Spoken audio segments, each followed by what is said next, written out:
Hola, ¿cómo les va? Bienvenidos a una nueva entrevista de Telediario Televisión. Soy Guillermo Jeremía y hoy les propongo dedicarnos en este tiempo a hablar de la palabra, del valor de la palabra, de la depreciación de la palabra, de la riqueza de la palabra y de cómo la palabra a veces nos ayuda y nos salva. Porque con motivo de un evento cultural que se desarrolló en Río Cuarto, la 18ª Feria del Libro Juan Filloy, también hubo la repetición de un ciclo muy valioso de narradores que habitualmente se convocan en nuestra ciudad. Y llegó Norma Guatarama, que es narradora oral venezolana, para participar de ese ciclo. Y con ella vamos a detenernos un momento a hablar sobre la palabra. Un gusto, Norma, ¿cómo le va? Hola, ¿cómo están? Un abrazo inmenso desde mi país para cada uno de ustedes, los que escuchan y los que observan este espacio. Bueno, muchísimas gracias, Norma, por estos minutos que nos dedica. ¿Cómo se conecta usted con la palabra y el rescate de la narración oral y de las historias? Fíjate, en primer lugar me coloco como una persona que le gusta contar historias, que valora el poder de la palabra como forma de resistencia de nuestros espacios, de nuestros tiempos, de nuestra historia principalmente. Fíjate, mi mamá era una descendiente directa de Cariña.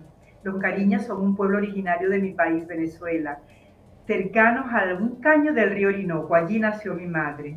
Para mí el hecho de ejercer este oficio, este don que te da el poder narrar y contar historia, representa una manera de dignificar mi huella ancestral, de dignificar de alguna manera, así sea un aporte pequeño, la historia de nuestros pueblos originarios. No soy cantante, no soy músico, pero a través de la palabra podemos darnos el permiso de conectarnos con esa posibilidad que nos brindan las artes como la música, la pintura, este, la letra de la poesía. Entonces que todo eso forma parte de la palabra en diferentes formas de expresión y que a través de ella este oficio te permite llegar a otros desde muy pequeñitos, como bebés con los que trabajamos en este encuentro de 2 años. Inclusive tuvimos y tenemos registro de uno de 8 meses. Y con los ojitos peladitos escuchaba el sonido del tambor cuando hacíamos algún canto, cuando las compañeras contaban historias, cuando cantaban, arrullaban, porque esto de la ancestralidad, del origen, ¿no? De la narración oral, pues sabemos que data desde que uno existe, desde que hay ese contacto desde el arrullo, desde las nanas. Entonces, para mí, la palabra es una forma de resistencia de la memoria, de los pueblos, de lucha, de presencia. Bueno, es fantástico eso. En el caso personal suyo, ¿cómo abrazó a la palabra? ¿En qué momento se encontró y cuándo dijo, bueno, quiero ir por acá? Mira, desde un nivel más de conciencia de lo que hacía, sería hace como unos 15, 18 años. Trabajé en una institución llamada Banco del Libro que me permitió vincular la palabra escrita desde los libros con lo que ya mi mamá me venía contando desde que yo era muy pequeña. Pero mi primer encuentro afectivo con la palabra fue escuchar a mi madre contando sus historias, contando de que ella nació cerca de un caño del río Orinoco, donde tejían cestas, hamacas, chinchorros, le decimos nosotros, con fibras de moriche, cómo las mujeres en el río se contaban de la cotidianidad, cómo era de dura la vida, cómo era prohibido hablar tu lengua porque era sinónimo de atraso, de vejación. Nunca quiso hablar su lengua y mucho menos que yo la hablara. Era como algo prohibido, un poco del tabú, para que no te señalaran, no te despreciaran por ser descendiente de un pueblo originario y hablar tu lengua. Entonces, para mí, este abrazo de la palabra tiene que ver con dignificar a mi madre, a esa huella ancestral, a la palabra desde sus inicios. ¿Son los libros los arcones de la palabra? Los Los libros, los arcones, los lugares donde encontramos las palabras guardadas? Mira, yo creo que los libros guardan la huella oral, digamos, te permiten que se rescate a través de los tiempos, pero parte es del oral. O sea, eso es lo que nunca podemos perder. Porque si en muchos momentos trabajamos nosotros, mi oficio de mediar con la lectura es llegar a espacios donde no tienen el libro, pero la palabra está presente. Está presente a través de esos relatos, de esos mitos, de esas leyendas, de esas experiencias familiares, de esos cuentos de autores que también llevamos, conocemos y transmitimos a través del oral. Pero ¿se puede, Norma, ser virtuoso en el manejo de la palabra si no se tuvo un tránsito por la lectura? Mira, para mí sí, porque hay cantidades de personas que no decodifican símbolos como las letras, signos como las letras, pero son maravillosos narradores. Y desde que se inició esto de la oralidad, desde la trascendencia de la palabra, no existían los libros. En primera instancia solamente era lo que te contaban de generación en generación, y eso se atesoraba, ¿no? Y siempre era un ser especial el que contaba las historias en tus pueblos originarios. Era un ser que representaba en la comunidad un sabio, un orientador, un chamán, un ser iluminado con muchos saberes, ¿no? Y no, nunca tuvieron acceso a libros. Y en estos tiempos he conocido personas analfabetas, pero con una riqueza cultural que engloba el universo, con una cosmovisión tan amplia que uno dice, es un libro viviente. Y entonces no es necesario tener incorporado el hábito de la lectura para ser un buen narrador. Pero en estos tiempos, yo te vengo hablando desde lo ancestral, ¿no? En estos tiempos para mí es indispensable. O sea, no concibo la promoción, en este caso, y la mediación de la lectura sin un libro. Y de hecho, el narrador oral va así abrazadito de la palabra escrita. Habló de estos tiempos. ¿En estos tiempos la tecnología conspira contra el cultivo de la palabra? Por supuesto que para mí no. O sea, yo pienso que es un aliado al que siempre tenemos que tomar en cuenta desde conocer sus múltiples posibilidades y cómo a través de inclusive videolibros, formatos, ahorita muchos narradores utilizan las tecnologías y las redes para llevar su información, su palabra, su historia a través de las tecnologías. En los talleres que me ha tocado mediar, he utilizado celulares como forma de promoción de historias, autores, ejercicios literarios a través de las tecnologías, de un celular, de los mensajes. Entonces, creo que hay que conocerlas para buscar de alguna manera utilizar esa herramienta que es valiosa. Norma, usted utiliza recurrentemente la palabra mediar y la idea que nosotros tenemos de la mediación es cuando hay dos cuestiones en conflicto. ¿Qué es lo que hay en conflicto? Si es que remite a esa semantización que es necesario que un narrador oral medie. Bueno, desde nuestro punto de vista, el mediador es una persona que busca siempre la posibilidad de crear un vínculo entre la palabra y el otro, entre el libro y el otro. Es un puente, es un generador, es un activador, eso, es un mediador no más que de conflicto del encuentro, de la palabra en sus diferentes posibilidades. Es acercar al otro y reconocer al otro desde su mundo, ¿no? Su mundo vocal, porque a veces te dicen, cuando el niño es pequeño, que el niño él todavía no lee cuando le entregas un libro, un cuento. Y yo les digo, no, por supuesto que lee las imágenes. Nosotros ahí cumplimos el rol del mediador entre esa información, entre ese libro y en el que recibe, ¿no?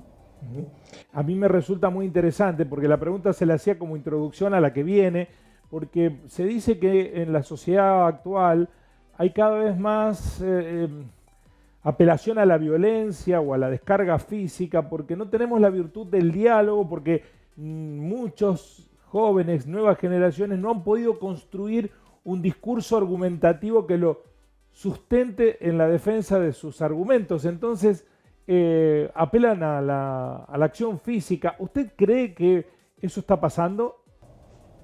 Bueno, lamentablemente lo vemos a diario en las diversas noticias, en el contacto directo que tiene uno con los docentes, ¿no? Como en las escuelas, en los colegios, en las comunidades, eso se ha hecho parte de la naturalización de la convivencia. Ujú. Y es algo donde allí a nosotros nos hace pensar mucho el poder que tiene la palabra y cómo se ha perdido desde la familia, en primer lugar, para mí, y en las instituciones como las educativas, como los espacios culturales, yo pienso que son una parte fundamental en el uso de la palabra para generar espacios de expresión, porque esos son formas de expresión no canalizadas, no haya cómo expresar, cómo manifestar los sentimientos, las frustraciones. Cuando un niño lee, cuando a un niño o niña le leen, cuando el niño es capaz de escuchar historia, de aprender a escuchar el mundo de ese niño, tiene diferentes formas de expresar rabias, miedos, ansiedades, eh, sueños.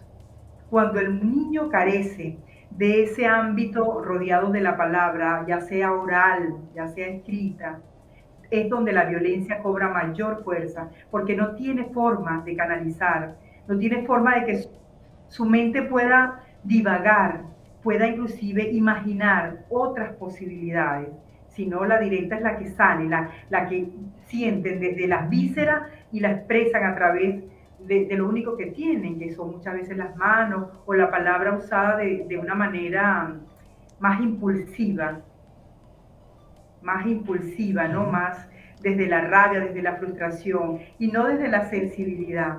Yo pienso que un mediador, que es la palabra que yo uso, que para mí es tan importante, tiene que generar esos vínculos afectivos con la palabra, con las emociones, con los sentimientos. Bueno, menciona mucho a los niños, su vocación está en llegar con la palabra a ellos, cree que ahí está la clave de, eh, que la palabra no se extinga. Indiscutiblemente. Indiscutiblemente, y a mí me sensibiliza mucho las edades, las etapas iniciales, Ujú. esos bebecitos de los maternales, de esa primera etapa en su formación en la educación.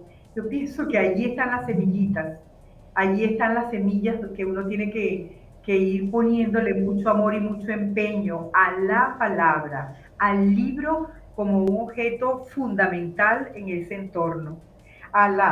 Digamos, las mamás arrullan a sus bebés y en la manera que los van arrullando ahí le están haciendo una transmisión afectiva de la palabra, de la conciencia en cuanto a cosas. Yo tuve la oportunidad de leer un poema, de conversar en este festival que habla sobre cómo las madres Pemón arrullan a sus bebés desde que son muy pequeñitos. Es un canto que me enseñó una amiga pemona venezolana, donde ella cuenta que a los bebés desde chiquititos, las madres Pemón les cantan, ellos son como pequeños pececitos, ¿no? Y le cantan así: Meyunakuto, tunadakuto, tunadakuto, tunadakuto. Beyunakuto, sol, tunadakuto, agua, tunadakuto, tunadakuto. Tú me cubre, tú me cubre, tú me cubre, tú me cubre, que con sus diferentes pintas, formas y colores, ellos deben aprender a convivir en la grandeza del mundo. Les cuentan que ellos son como pequeños pececitos que habitan la inmensidad del agua, conectados por la energía del sol. Y son bebés que amamantando, arrullando, entre brazos, le explican sobre la vida. ¿Y usted cree que en esa oportunidad hay una conexión, una capacidad de entendimiento de eso? ¿Perdón? Si cree que en ese momento, en ese instante, siendo tan bebés, ya comienzan a conectarse con la palabra. Desde su concepción, Ujú. el niño comienza o la niña a conectarse con la palabra, con los sentimientos, con todo el mundo que le rodea. Entonces, por eso es tan importante, desde el momento en que saben las madres, que ya el padre, que ya viene un ser en camino, comenzar a ampliar ese mundo de ese bebé, desde los cantos, desde las lecturas, desde la poesía, y cuando ya están pequeñitos, que los dejan en esos espacios que se encargan de cuidar a nuestros bebés, es tan importante que esos niños y que esas niñas tengan ese encuentro afectivo con la palabra. Bueno, es muy interesante lo que plantea, pero me gustaría contrastarlo con lo que vemos hoy en realidad muchos padres, para sacarse de encima el problema de los niños, le dan una tecnología, un celular, la tablet, y los niños parecen automatizados y no muy estimulados a la palabra. ¿Cómo hace una narradora para entusiasmarlos y que le presten atención? Mira, en primer lugar, los padres están muy desarmados, muy desasistidos, quitemos la palabra desarmados, muy faltas de herramientas para, digamos, compartir y entender que esos bebés, esos niños necesitan más de ellos y de su palabra, pero una palabra con conciencia, ¿no? Porque muchas veces el padre, cuando comparte con esos niños, lo hace de una manera igualmente automatizada, una cortante, sin mayor diálogo, sin lo lúdico.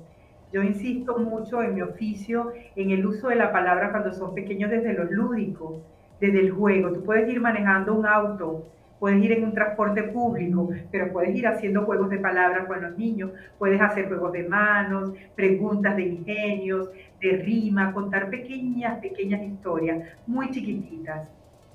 Abrazarlo a tu regazo, contarle de tu vida. Ah, no has leído libros, no tienes tiempo para leer cuentos, pero tú tienes una vida propia y hay detalles en tu vida que han sido significativos. Hay elementos graciosos, hay elementos duros y tristes. Bueno, pero ¿por qué no buscar la manera de a nuestros niños y niñas hablarles sobre la vida, sobre nuestras historias personales y de sus ancestros? ¿Cómo no escuchar música y también poder introducir, digamos, a través de la música consciente? Pues cuando digo música es porque para mí, en las primeras etapas, la poesía, la sonoridad, los arrullos, los cantos, para bebés son fundamentales. Entonces, conocer un poco eso te permite acompañar ese proceso desde el adulto a, a compartir eso con tus hijos, con tus niños, con tus ahijados, sobrinos, con los niños que tienen a tu alrededor.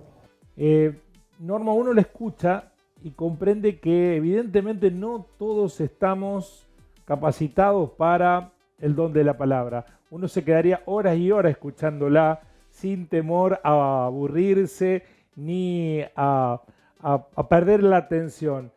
Eso es un don que viene con las personas, se cultiva esa virtud. Porque una cosa es tener incorporado un léxico y otra cosa tener el don de la comunicación, que es otra cosa. Mira, realmente yo sí creo profundamente en sembrar semillas y que a lo largo del tiempo, cuando tú las riegas, o sea, las semillas son los seres, los niños, nuestras niñas, y que a medida que se van creciendo y desarrollando, tener acceso a la palabra en todas las posibilidades de las que hemos hablado es una manera de cultivar. Que un niño que escucha historias, que un niño al que le leen, es un ser diferente. No sé si mejor persona, pero tiene herramientas diferentes para la vida. El adulto tiene que entender que una de las cosas fundamentales que tenemos como padres es acercarnos a ese mundo de los pequeños, reconociendo que alguna vez fuimos niños y que nos encantaban escuchar historias, que nos encantaban que jugaran con nosotros, que nos gustaba que nos cantaran, que nos abrazaran y nos arrullaran, lo que tuvimos la oportunidad. Entonces, para mí es fundamental que el adulto entienda, puede que no seas padre ni madre, pero como adulto y como ser social hay una responsabilidad con nuestra sociedad en un cambio, digamos, de los paradigmas tradicionales que uno tiene cuando habla de la crianza, que es la diversión, ¿entiendes? La diversión banal, es decir, el videojuego que lo dejas y te olvidas del niño sin brindarle otras posibilidades. Yo no estoy en contra de los videojuegos, no estoy en contra de las tecnologías. Lo que creo es que debemos buscar equilibrios a favor de lo que nosotros queremos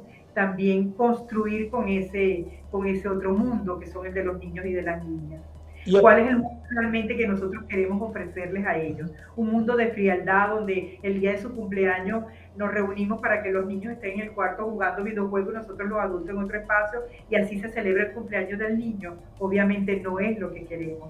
Queremos que los niños aprendan a vivir en esa comunidad afectiva que debe ser la familia, que deben ser los amigos, un momento especial para ellos y el compartir desde la palabra, desde los chistes, del juego, desde el homenaje hacia el niño, con recordar cómo nació, cómo era su madrina, su padrino, cómo lo escogieron. La fiesta sea un momento de festividad desde la conciencia y desde los afectos, no desde la banalidad y la frivolidad que te brinda una tecnología aislada de esa parte humana y sensible.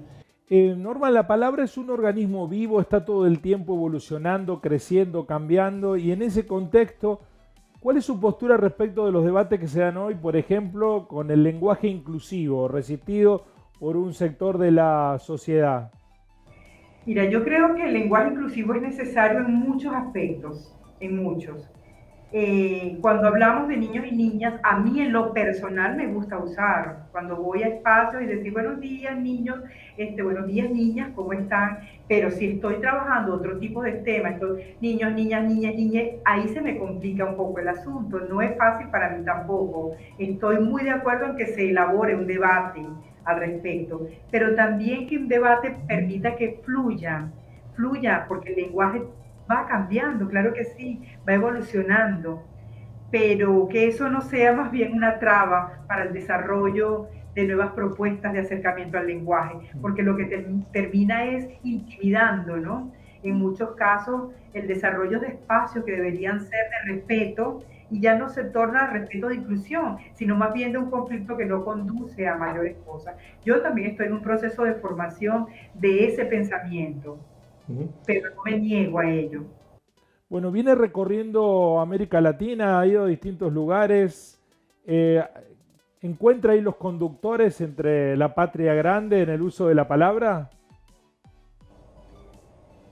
Mira, sí, porque nuestros pueblos definitivamente a medida que va pasando el tiempo y vamos creando estos espacios donde donde se van intercambiando culturas, donde se va intercambiando formas de pensamiento, nos damos cuenta que somos una sola patria grande, ¿no?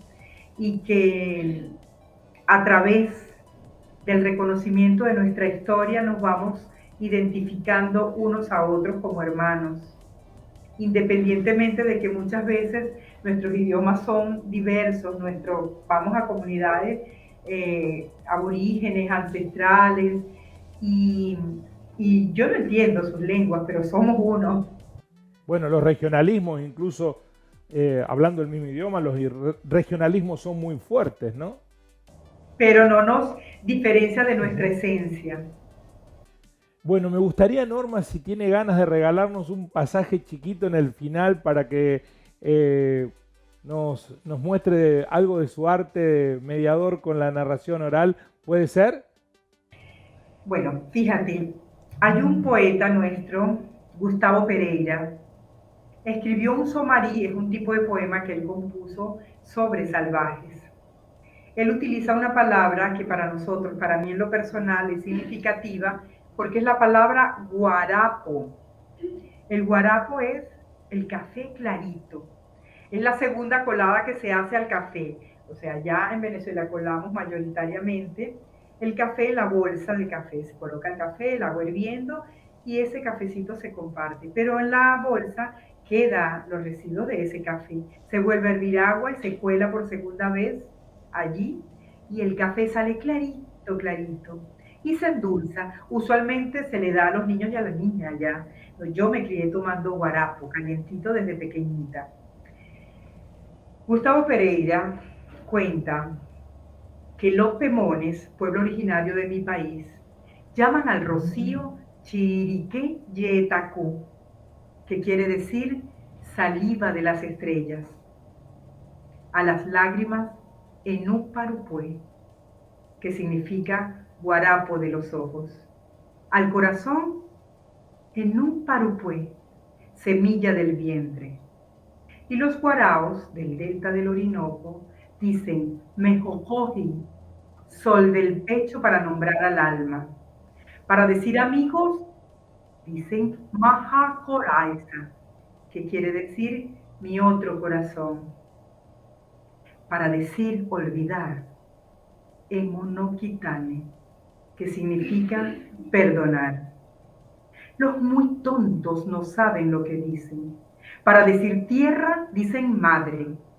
Para decir madre, dicen ternura. Para decir ternura, dicen entrega. Tienen tal confusión de sentimientos que con razón, lo buena gente que somos, les llamamos salvajes. Gustavo Pereira. Norma, ha sido hermoso escucharla y valoramos la virtud de aquellos que se han puesto al hombro la responsabilidad de que volvamos a darle valor a las palabras. Muchísimas gracias por esta oportunidad.